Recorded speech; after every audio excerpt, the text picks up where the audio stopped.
we're here today because there's an extraordinary thing happening at the end of the month.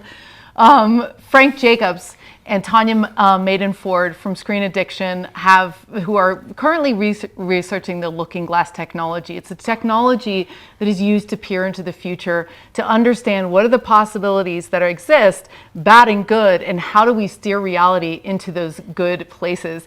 And so they're coming here on the 29th to LightNet in Sedona to do a dinner, 50 people. And we were just sitting here talking about all sorts of cool technology, which we're gonna put a video up on that. But you were also talking about looking glass and the different consciousness technologies that exist, and also Frank's work. Yeah, so the looking glass technology originally was found in China. And this was back in the 1920s and 1930s when the Anna from the Third Reich was searching for advanced technology all around the world. So they recovered it from China, but they couldn't get it to operate. So it was eventually they made a trade with the Americans. I'm not sure what the Americans got, maybe officers or something during the war, to get that looking glass. So it eventually wasn't until the mid 1960s when they got it to operate.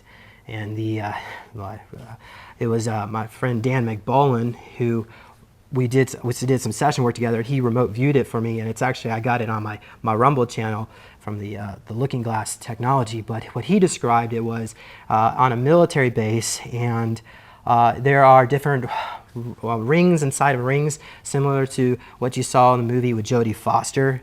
That's right. The Contact movie, and so that was soft disclosure there. But I don't think it's actually that big. Well, and then CERN is also existing, which is also along. So CERN's a whole nother thing, because CERN was part of the negative side agenda. What they're trying to do is open up portals to communicate with beings to help them figure out the cabal, how to win the war. So the temporal war, whatever you want to call it. But so there's also the yellow cube device, which is from some of I'm pretty sure that's gray technology. I have that put into report too. But the looking glass technology, it looks like the white hats are in control of it. So I don't really think like the negative side has it anymore. But what I can say is that the looking glass, because the white hats, the looking glass basically looks into the future based on your own consciousness. So the negative side, we're seeing a negative future. The positive side is seeing a positive future. So that's why I think the future is going to be positive now. But sorry about that. And so I guess now we can talk about some other technologies. Yeah, you were mentioning there's other technologies to peer into our future and get that evolutionary curve, because so we can band together and create really cool stuff. And I don't even think the stuff that they're trying to do right now is working. I think they're moving up different things like Project Blue. We don't have to get into all the details, but I don't think this is working out the way that they thought it was. Mm-hmm. Okay. So this is good. Yeah. We're already winning here. MISSP, no, actually this is my the Super Soldier presentation that I did here in Sedona this past week. I talked about some of the different types of advanced technology. One of the things we discussed is the consciousness chairs that were recovered from crash flying saucers. So the navigation chair is used by a pilot that has certain psionic abilities, and they can open up portals, and these craft can go through portals. So when the military got a hold of this crashed saucer craft and pulled out the navigation chair, they put one of them anyway down at Montauk. So Montauk, there's actually 24 different places. It's not just at Montauk Point, Long Island. So the conscious chair, they can open up portals and they're traveling through time, and that's a whole other project. But what I can say is that the conscious chairs can be used also for a form of, there's something called a soul chair, which it looks like pink crystals, and you sit on it and you turn invisible. And your consciousness can transfer into an avatar on the spaceship. So that's very advanced alien technology. Sorry, but for a while I thought that the SSP groups did not have the technology to pull your soul out, but apparently they do have the technology to transfer your soul consciousness. And there are some certain violations of the galactic, I don't know which universe that we are in, that basically that's a huge no-no. And There are some rules and all that. The Time Corp regulates that, but we can go down Well, Time Corp, but I want to go. So I was just going to interject real quick that's, by the way, how the Keshe Foundation is doing the teleportation device. They call them transmutation devices, but basically they are using the GANs material to pull the soul out first, and then you bring the physical body second. So it is there. We are able to separate that. Obviously, Okay. I guess you can use anything in a negative way. Like, yeah, you don't want your soul yanked out, but I guess isn't that what happens? It seems like they must be raising the frequency of the body itself up to the higher dimension in order to do the work on it. That's my guess. Because I mean, the GANs material is almost like an interdimensional. It's not even like physically totally in this realm. It's what we're looking at by analyzing GANs material, like a plasma state of matter. But I'm not the expert on that. So yeah. Okay, well, we got conscious chairs. There's also, of course, the remote viewing chairs in my presentation. Tell me about the remote viewing chairs. Well, you can not only can you project, some people can project their consciousness, but you can also create a doppelganger as well. And so that particular technology would be using the navigator chair from the trip seat, but it also depends on the person's own natural abilities. Most of the people that went through Montauk would have had to have these abilities in order to run the chair. But there's also something called a trip seat technology. And the trip seat, what it can do is upload memories or delete memories, for instance. You can learn a language in 2 hours. You can learn a PhD. Hold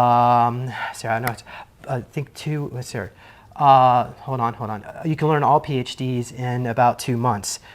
So I think PhD might be 2 hours as well. Well, so the neurophone, James Flanagan also has a neurophone technology that works with your bone structure to do that. And he used to do that, like learn Russian, you put it in. So that's interesting. Could be done on a subliminal level. Yeah, so, it does. You don't listen to it, but it's becoming... Well, trip seat technology has existed for thousands of years. There are domes all over this planet where aliens and some humans have been interacting for a very long time. So we are basically just chattel here on the surface, but hopefully we can, educate us as humanity as a whole, and we can raise our consciousness and realize that we are as powerful as them if we can just learn that we can accept our own powers, because we are, as hybrids of all these different races, we have all their abilities, but we're just being suppressed.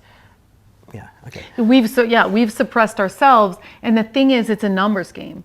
And everybody watching here knows that you guys are it's a numbers game and we already won. So when we empower each other like we're doing right now, and when we talk about this consciousness boosting technology like your new cubes and things like that, this is where we get to spill our love out to everyone else, because it's going to be more fun if everyone's in heaven together. Like, it's going to be fun if my good is your good. I mean, it's like having our dreams come true all together. What could be better?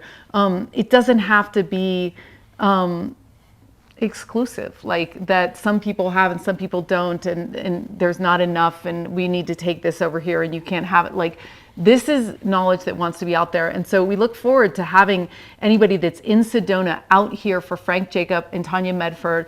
They're going to be talking. It's a 2-hour panel. It's a dinner. It's only 50 people. It's a fundraiser for the work we're doing with the search engine for consciousness, and where we actually show you how to do impossible things like remote viewing in hours. You know what I mean? It's not that hard. You know how to do this, you guys. You know how to do this. And it's so cool to have you here talking about all these different, I've never even heard of some of these chairs and things like that. And so I'm excited to, let's build these things. Let's build them.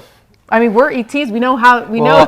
Okay, so I have been doing some work trying to remote view the MedBed technology, and what it looks like, there's some kind of coronavisor tech in there, which is using a time travel component.